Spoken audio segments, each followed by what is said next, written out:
लोकतांत्रिक प्रक्रिया और आधुनिक राजनीति में बहुत कुछ बदल रहा है। बदलने लगे हैं सत्ता और विपक्ष के रोल भी। आपने देखा होगा कि किस तरह से भारत की राजनीति में पिछले कुछ वर्षों में बहुत कुछ बदला है। अब विपक्ष की भूमिका और ज़रूरत पर प्रश्न खड़े होते जा रहे हैं और विपक्ष भी इन बातों को अब समझने लगा है कि हमारी ज़रूरत क्या है। सत्ता में बैठने का ही मतलब हो गया है अब लोकतंत्र की पूरी कवायद। नमस्कार, भोरे भोर देख रहे हैं आप। भोरे भोर में एक बार फिर से आपका बहुत बहुत अभिनंदन करते हैं, स्वागत करते हैं। जैसा कि आप लगातार देख रहे होंगे कि पिछले कुछ वर्षों से विपक्ष के रोल और विपक्ष की भूमिका पर प्रश्न खड़े होने लगे हैं।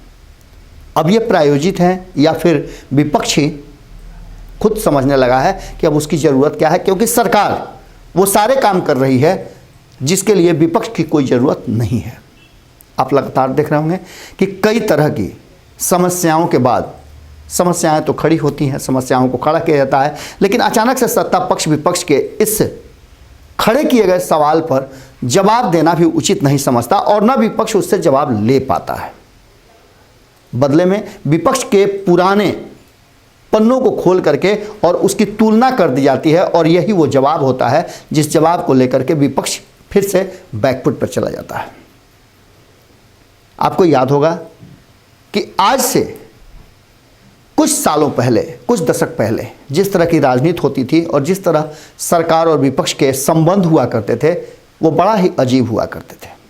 आपने देखा होगा कि जब सत्ता में रहती हुई इंदिरा गांधी विपक्ष में बैठे अटल बिहारी वाजपेयी को देश का प्रतिनिधित्व करने के लिए विदेशों में भेजा करती थी। विपक्ष और सत्ता के उस रोल को आप आदर्श रोल मान सकते हैं। आज की स्थिति क्या है? आज की स्थिति में अगर जन सरोकार से जुड़े हुए कोई मुद्दे हैं तो सरकार उस पर जवाब देना भी उचित नहीं समझती और जवाब देने के लिए भी वो अपने को जिम्मेवार नहीं मानती है। हमने आपको पहले बताया था कि अब जो लोकतांत्रिक प्रक्रिया है उस प्रक्रिया में एक नई कवायद शुरू हो गई है, एक नई धारा शुरू हो गई है और उस धारा में आप लोगों ने बड़ी उसको अप्रिशिएट भी किया था। कई लोगों ने उस पर बड़ा ही सार्थक जवाब दिए थे। उन जवाबों के बाद एक बात तो तय नज़र आ रही है कि आप भी उसी दिशा में सोच रहे हैं जिस दिशा में भारत लाइव सोच रहा है और हमारी सोच इस लोकतांत्रिक प्रक्रिया की एक बड़ी हिस्सा बन गई है। आपने देखा होगा कि किस तरह से सत्ता में बैठे लोग जो कि मंत्री भी हैं, प्रधानमंत्री हैं या अलग अलग उन्हें जो रोल मिले हैं उस रोल से अलग वो अपनी पार्टी के प्रति ज़्यादा लॉयल हैं। इस देश के संविधान ने कई तरह की शुरुआत की है, कई तरह की बातें कही हैं। उन बातों को देख करके और सोच समझ करके आपको भी कई बार लकीरें घिंच जाती होंगी जो प्रश्नवाचक चिन्ह लेकर के आती हैं। अगर ज़रूरत महसूस हो तो मुखिया के चुनाव तक, जबकि होने लगा है कि पंचायत चुनाव में भी केंद्रीय मंत्रियों का जमावड़ा लगने लगा है और पंचायत चुनाव में भी जो दलीय आधार पर होते हैं वहाँ केंद्र के बड़े बड़े नेता जा करके लोगों को उनके पक्ष में वोट करने की बात करते हैं। अब विपक्ष की भूमिका, हम चर्चा आज उसी की कर रहे थे।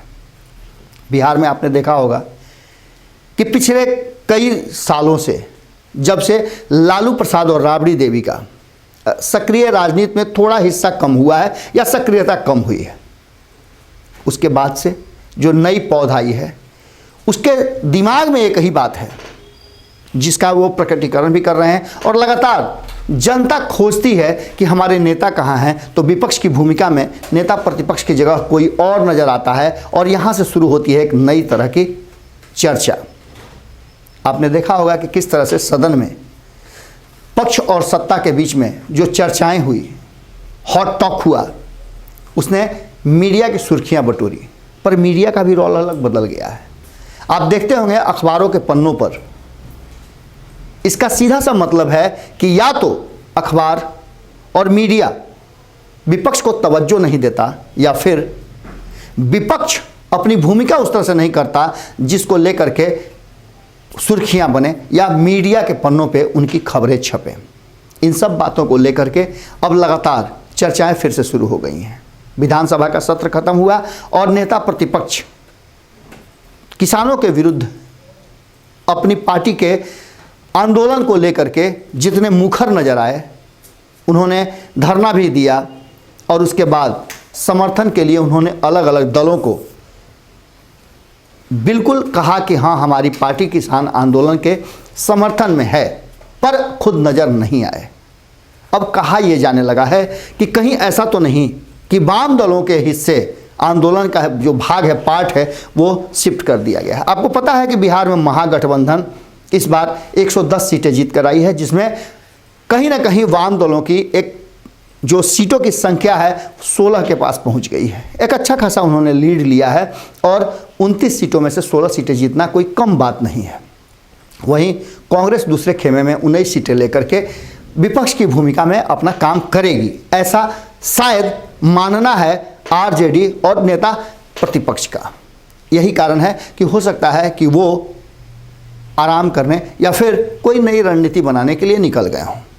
वैसे भी ये समय जो है वो छुट्टी मनाने का ही समय होता है, पर उनका क्या कीजिएगा, जो अपने बंद कमरों में रजाई के नीचे छुप करके किसी माध्यम पर भारत लाइव के को देख रहे हों, भारत लाइव की खबरें देख रहे हों या फिर कुछ और कर रहे हों, उन्हें क्या पता कि जो सड़कों पे इस ठंड, कड़कड़ाती ठंड में भी अपने हक हुकूक की लड़ाई लड़ रहे हैं और केंद्र की सरकार ये कह रही है कि जो हमने कानून बनाए हैं वो कानून सबसे बढ़िया, इससे बढ़िया कानून दुनिया में नहीं बन सकता है।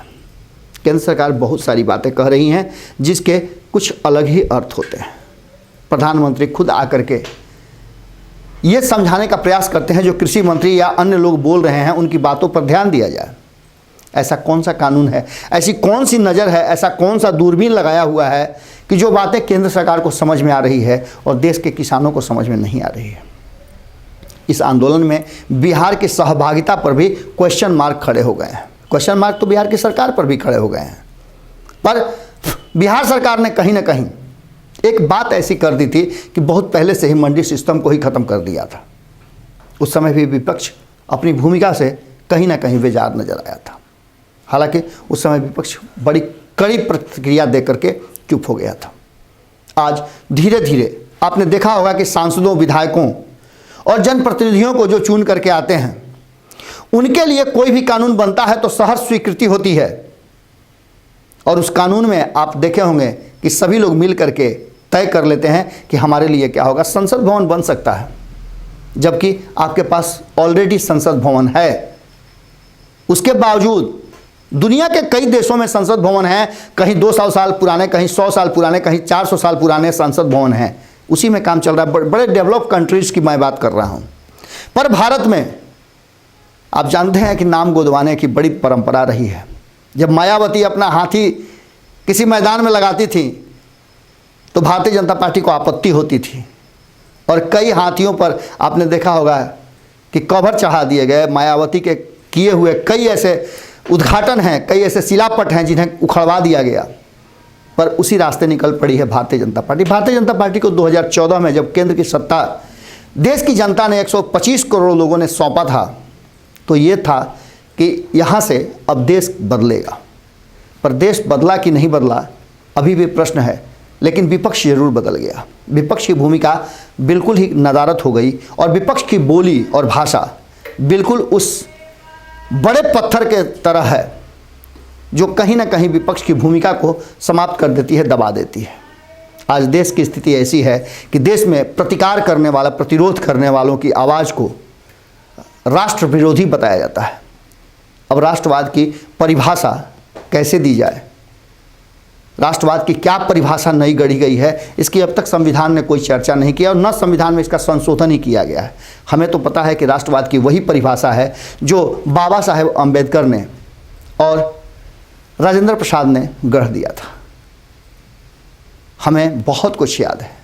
आपको याद होगा कि श्यामा प्रसाद मुखर्जी, जिनके नाम पर आज भारतीय जनता पार्टी इतनी सारी बातें करती है, उन्हें कभी जम्मू कश्मीर के मामलों का प्रमुख बनाया गया था और ये काम नेहरू ने किया था। आज जिस नेहरू की चर्चा करके इन सारी बातों को कहीं ना कहीं गौण कर दिया जाता है, विपक्ष की भूमिका को नदारत कर दिया जाता है और विपक्ष भी वैसा ही हो गया है। विपक्ष को इस बात का खुन्नस रहता है कि लोगों ने उसे सत्ता में क्यों नहीं भेजा, पर शायद विपक्ष ये भूल गया है कि सत्ता में रहने वालों से ज़्यादा जिम्मेवारी उस विपक्ष की है। अगर वो अपनी भूमिका में पूरी तरह से परंगत हुआ तभी जनता उसे चुनती है। इस बार तो प्रयास हुआ था, बिहार की जनता ने महागठबंधन को बदलाव और परिवर्तन के लिए वोट देना शुरू कर दिया था, पर अचानक से जो नया दौर नजर आया उसमें परिवर्तन दूसरे और तीसरे चरण के चुनाव में हो गए। इससे आप इनकार नहीं कर सकते। प्रथम चरण के चुनाव में आप देखेंगे कि बिहार की जनता ने किस तरह से झोली भर भर के वोट दिया था महागठबंधन को, लेकिन पहले चरण के समाप्त होते ही जिस तरह की एक नई सोच विकसित हुई और लोगों को कॉन्फिडेंस हो गया कि अब तो हम सत्ता में आ गए, और उनके एक्ट भी होने लगे, विभाग के बंटवारे होने लगे, कई तरह की बातें होने लगी, कई लोगों के भाषा और बोली बदल गए जो सत्ता के थे। अक्सर विपक्ष अगर मजबूत हो, लालू प्रसाद भी कभी नेता प्रतिपक्ष के रूप में चुने जाने के लिए बहुत लड़ाई लड़े थे। इसी बात की चर्चा कहीं ना कहीं उस सदन के जब गर्मा गर्म बहस में नीतीश कुमार ने किया था तो इसकी चर्चा जरूर की थी कि तुम्हारे पिता को भी मैंने ही मौका दिलवाया था। आज एक सशक्त विपक्ष की ज़रूरत है। कुछ दिनों तक आपने देखा होगा कि लोकसभा चुनाव के बाद सशक्त विपक्ष की भूमिका में कहीं ना कहीं नजर आए थे उपेंद्र कुशवाहा। आज वो भी हाशिए पर हैं और साइड में बैठ करके अपने आने वाले भविष्य की नीति, योजना और रणनीति बना रहे हैं। देखना होगा ये कि क्या तेजस्वी यादव एक नए रंग रूप तेवर में विपक्ष की भूमिका निभाने आते हैं, या फिर केंद्र में राहुल गांधी की एक नए सिरे से शुरुआत होती है। बड़ी सशक्त विपक्ष की ज़रूरत है इस देश को, क्योंकि सत्ता आवारा हो जाता है जब सड़कें सूनी हो जाती हैं। ये हमारे ही महापुरुषों ने कहा है। देखना ये होगा कि विपक्ष अपनी भूमिका में कब मुखर होकर के आता है और किस तरह से सत्ता को वो करने के लिए मजबूर करता है जो उसने जनता से वादा किया था। ये बातें बिहार तक ही सीमित नहीं है। इस देश की संसद से और देश की सत्ता पर बैठे हुए लोगों से भी वही प्रश्न है कि क्या विपक्ष को जीवित रखना है। विपक्ष के लोगों को मेरी बातें हो सकता है कि ये विश्लेषण नागवार गुजरे, पर ज़रूरत इसी बात की है। हम भारत लाइव के माध्यम से इस चैनल से सच की बात करते हैं, और सच वो सच है जो आम जनता के लिए ज़रूरी है। हम जनता के नुमाइंदे हैं और सशक्त सत्य की तलाश और रखने की कुव्वत रखते हैं। अगर आपको हमारी बातें अच्छी लगी हों तो इसे अधिक से अधिक लोगों तक शेयर करें, क्योंकि अच्छी और सच्ची बातें अधिक से अधिक लोगों तक जानी चाहिए। इससे सब कुछ बदलता है और एक नया परिवर्तन की नींव रखी जाती है। आपका साथ और सहयोग हमें लगातार मिल रहा है। UPI नंबर दिया हुआ है। यदि आप हमें सच की इस लड़ाई में हमारी लौ को थोड़ा और बढ़ाना चाहते हैं, इन बच्चों को सहयोग करना चाहते हैं, तो आपका 1 रुपये का सहयोग भी हमारे लिए बहुत अपेक्षित है। हमें इंतज़ार है आपके साथ, सहयोग और दुलार का। नमस्कार। अगर ये वीडियो पसंद आई और वह बिहार के राजनीति और बिहारियत से सरोकार रखेनी तो सब्सक्राइब बटन दबा के चैनल के सब्सक्राइब कर ली। ओजे एगो घंटी बा, ओकरा बटन दबा देला से कुल सटीक और मारक खबर रुआ मुफ्त में मिल जाई। अगर रुआ पत्रकारिता के हमनी के नया प्रयोग में सहयोग कर चाहतानी तो ज्वाइन बटन दबा दी। पेटीएम नंबर नोट कर ली 9386816700। धन्यवाद।